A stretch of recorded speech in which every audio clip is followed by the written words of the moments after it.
So I was online and there was this statement that I saw someone writing up on Facebook where they were like, "Hello ladies, no man is faithful. Marry rich men. It's better to cry in Dubai than in Rwanda." And I'm just thinking to myself, did this babe actually mean it, or was this something that she was doing just to grab attention because... And yes, I know I got it from Facebook, but when you kind of think about it, if I was to agree to this, which is something that I wouldn't have too much of a problem with saying, I'd probably release the counter statement saying, "Hello fellas, no woman is worth being faithful to. You can just go for the finest one and make sure you leave your seed with every single one of them as the Lord told you to." Because when you think about it, women age like milk, and when you think about that a little further, who the hell ever wants to keep bad milk? Like, you throw that shit out and then you go and get some good milk, right? At least that one has some very good examples that are thrown into it, not just some single type statement that's supposedly supposed to make it look like going for a broke guy is a bad thing. Because when you kind of think about it, either way you'll be left crying, and yes, you could do it in Dubai or Rwanda, but, well, the tears are still kind of the same, so it won't really change shit if a rich person drops you, because the money won't make anything that much better. But anyways, how would I know? I haven't exactly taken a woman to Dubai, splashed money on them, or given them premium tears, or either one of the two or all of the above. So I think my input at this point, besides the clapback, is honestly quite moot. But at least I know that there's a podcast that we need to start, which should have me giving one or two actual points on some things. So we should probably start that instead. So, in typical fashion, welcome to Break Time on West Side, your number one breaktime podcast, coming to you from Nairobi, Kenya. The man on the mic is a man who carries a couple of points, and it doesn't involve you being rich. He is a man who likes his women the same way he likes his yogurt. It is none other than your tall, dark, and mildly handsome man, Sir Denver B. The show is Tweetstreet, the show we take a deep dive into Twitter, pull up a couple of tweets, and break them down a little bit. Now, as usual, the drill is pretty simple. If you don't know the drill, then you can just listen in, but if you know the drill, feel free to repeat it with me, because it's a very simple drill, and it goes like this. You see that tweet, you like that tweet, you want us to discuss that tweet, you send that tweet. You send it to the DMs of @BagakTheD, which is my own personal Twitter handle, and I will attend to it from there. Or if it's one of those screen grabs, one of those screenshots that you see posted up on Facebook or Instagram and it's doing rounds and you feel like we should discuss it, you can send it to the DMs of @Breaktime on Westside on Facebook and Twitter, and I will take it from there and attend to it accordingly. Now, I really want to get into the whole Harry and Meghan story and that whole interview and my thoughts on it. And to some degree, I have a slightly different opinion from what a lot of people have been saying about it. But I think this is one of those times where I kind of have to let that story go, because for the most part, there's not that much that I really can contribute that isn't different from what's already been said. So I will instead talk about something that's a little bit more important that a lot fewer people had kind of heard of. So unfortunately, I kind of have to let that story die. But, well, as is with most stories, I probably wouldn't mind doing it sometime later on in the future because, well, I'm sure there's some things to discuss, but we should probably move it on. Now, I want to get into the tweets, but there is a very interesting video that I received courtesy of Nyangara, of which, mad shout out to you, Nyangara, for sending this over. And it was something about men which I think we should probably listen to and I should probably explain to a lot of people. So I'm gonna let it play, then afterwards I will break it down just the same way I've been doing on Battle of the Sexes and on many episodes of Breaktime on Westside. So here it is. We so cool with each other. Our kids play together. We hang out, we party, we gamble. Why don't men talk to each other about stuff like this? Why when I having a tough time, do I not call y'all? Now, the caption on Twitter that came along with this video was "There is no such thing as a safe space for men," and the person that just so happened to retweet this had replied with "Y'all could have each other, but y'all think everything is gay and therefore bad." And to be completely honest, I think that people have it a little bit wrong. And I'm not just talking about the idea that we think a lot of emotionally charged behaviors seem gay to us, especially if it's one man doing it to another man. it's the whole idea of also thinking that there is no such thing as a safe space for men, because I think people just get it wrong how guys function. And I'd say that the people that say that there is no safe space at all for men to express themselves and deload and, try and handle their emotions and their mental situations clearly hasn't encountered good male friendships. Because, okay, let me even start from the top. The whole idea of we think that certain emotional behaviors and certain things that guys will do with other guys might seem a little gay. Now, here's how we function. We like to know, just the same way gay people would like to know if someone else is gay, we also want to know if someone is gay, because we're not exactly playing for that team. And of course, while there is a gaydar with gay people, we have a gaydar for straight people. And the way that works is, if we notice someone is being a little too touchy-feely with their fellow man, then we'll probably question it. If we find that some guy is acting a certain way, is probably being a little too cuddly with their fellow man, then it'll probably hit our gaydar and we'll be like, yo, this guy might be playing against the home team, and that kind of starts to create certain differences in interests and stuff like that. And I'm not saying this to mean that all straight guys will push away gay guys because we notice something gay, or will push someone away because we think they're gay. Honestly, I think that's a matter of the individual crew that you're a part of. But think of it like this. Whenever a girl is friends with a guy and there might be a friend zone thing going on, and say this guy is only homies with her because he's wanted to smash since day one, the minute the babe finds out that this guy has just been wanting to sleep with her, yet she's seen this as a genuine friendship where she can be safe and she can be open and she can express herself, there's a certain sense of betrayal, of manipulation that kind of comes in. And she'll obviously feel like, oh my goodness, so all you've wanted me for is my vagina or just for the sex, and you didn't really value me, you didn't really appreciate what it is that I am as a person and see me for the human being that I am. That's kind of the same thing with guys. It's more of a protection measure for us, because you think about it, guys are like hunters, and it's more of a predator-prey situation between our gender and the opposite gender. So obviously we have a certain predator-prey kind of mentality where it's like, well, we're the babe, so there's a thought that we might want to hit the babe. And if there's a gay guy there, he might be looking at us like prey. At what point did you ever see the gazelle chilling with a lion? Huh? At what point did you see the leopard and the deer spending time together going out for drinks? Huh? At what point did you see the cat and the rat chilling together? Okay, maybe that's a bit of a hard thing to kind of justify because Tom and Jerry happened, but still, you kind of get the point. There's a certain predator-prey dynamic that usually tends to go on. So when you find that there's a guy that has a certain gay tendency that will have a certain quote-unquote gay behavior of sorts, we tend to pull back and in some cases push them away, because we don't know if the predator, which is us, has suddenly become the prey to one of our own, and we need to protect ourselves from that.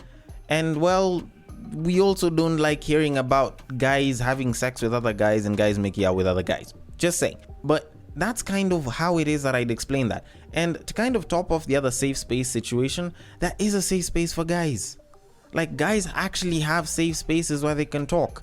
Like, a lot of times when guys go and chill together, depending on the crew of guys that you're with, guys can actually open up. There's usually that one, maybe two, maybe three friends that you can usually open up to as a guy. And the only issue is there's a lot of guys that don't have genuine, healthy friendships where they can go and open up and speak about matters that affect them in the heart, affect them in the mind, that are stressing them, the issues that they're going through in life.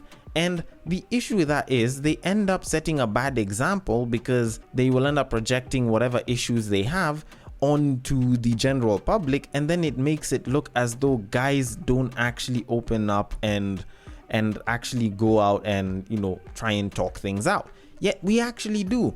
Not as many of us do, of course, but the whole mental health talk has been there for a couple of years. So a lot of guys have kind of gotten into the groove of actually opening up about their issues. The much older generations maybe, but even they would open up and talk to each other. It's just that how men open up to each other and open up about their issues and how women do it is actually quite different. Even when you look at counseling, how women are counseled and how men are supposed to be counseled is actually quite different. And the unfortunate part is people don't really know that. And they'll continue saying, oh, there's no safe space for men. No, there is safe spaces for guys. There are safe spaces where guys can open up about such shit. The only problem is it's not as common, and it's something that needs to be emphasized and grown a hell of a lot more. That's what I can probably say about it. And I know I've probably eaten on so much time, but I figured I should just come on here and state for the fact that there are safe spaces for men and there can be safe spaces for men. It's just that we need way more of them. There are too few right now and we need way more. But anyways, that being said, we should probably move it on. But before we get onto the tweets though. Do you have controversial opinions? Do you like to engage in political commentary? Are you interested in current affairs? If so, this is Bunge's the podcast for you. You can catch myself, Sandrine, Jagame, and Nalo every week under Kenya Public Radio.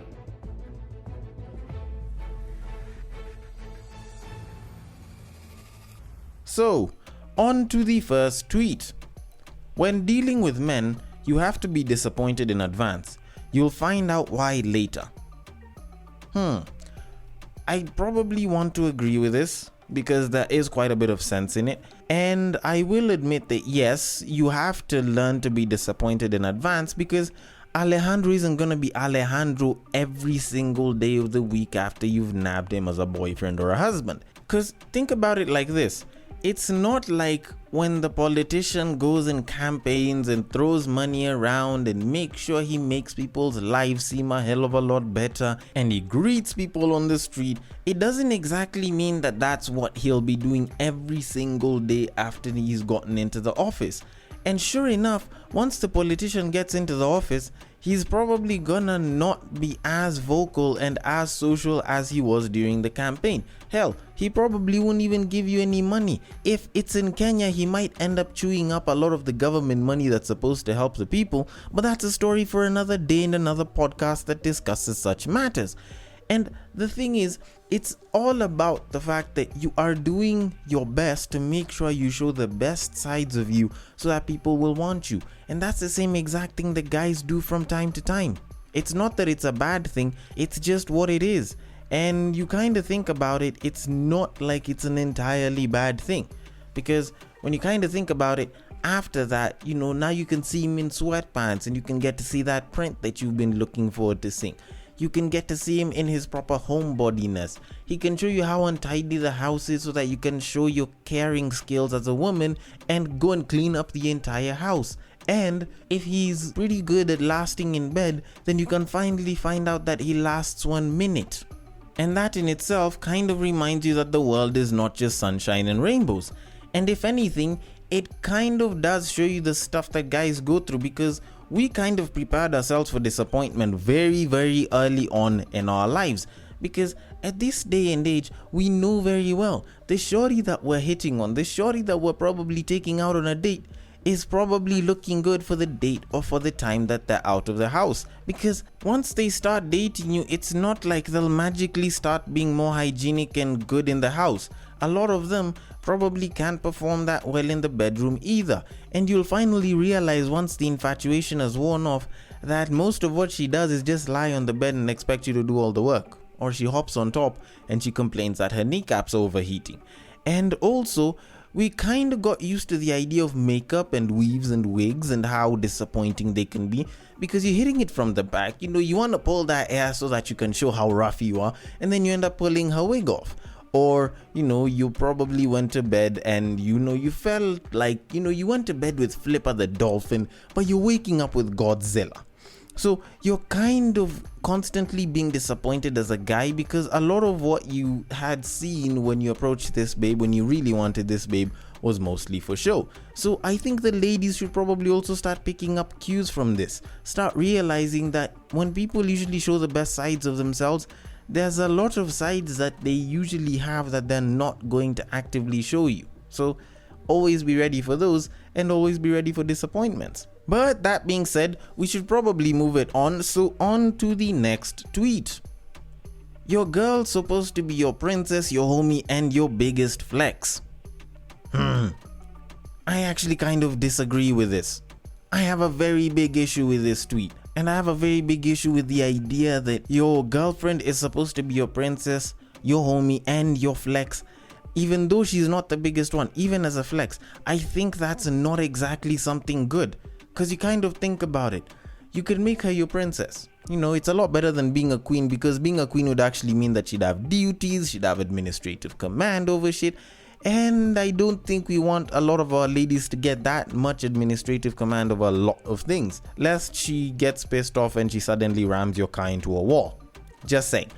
And when you kind of think about it, yes, make her your princess and, you know, treat her like the royalty that she deserves to be treated as in your world. It's amazing and it's perfect and I absolutely root for it. And when it comes to her being your homie, I am totally down for it. I wouldn't want anything less, because I think your girlfriend should also be your best friend. Now, the issue comes in when you're trying to combine the two, because it's very hard to make your homie your princess. Like, trust me, at what point when you are chilling with the homies, whether guys, whether girls, do you give your friend like very, very superior treatment? Like you treat them and you try and you spoil them as much as possible. It's not very regular that you do that. And you can treat your girlfriend like your princess, but that means that, well, she can't exactly be a homie, because it's like you're trying to give her the best of what she wants, not necessarily the best of what she needs or the best advice out there. Just saying. So in a sense, that's already hard enough. Now, trying to make her your biggest flex is probably a mistake in and of itself, because if she dumps you, if she cheats on you, if she ends up leaving you, if you break up, then your flex will have left. And in a sense, you can't exactly flex with something that's going to leave you. Like, who's ever flexed with their dog and then their dog was actually a stray dog? You know, people flex with cars, with houses, things that aren't going to leave them, with bikes, and, you know, maybe with your kids as well, because they're not exactly going to leave you. And even though they do, they have your DNA in their system, so you're not exactly leaving them. So in a sense, I find it very hard to have your girlfriend as a flex. As your princess, yes. As your homie, yes. As your princess and your homie, that's very hard and close to impossible, but at least there's some possibility there. But as those two and or your flex, nah. I do not see a place in which her being your flex is actually a good thing.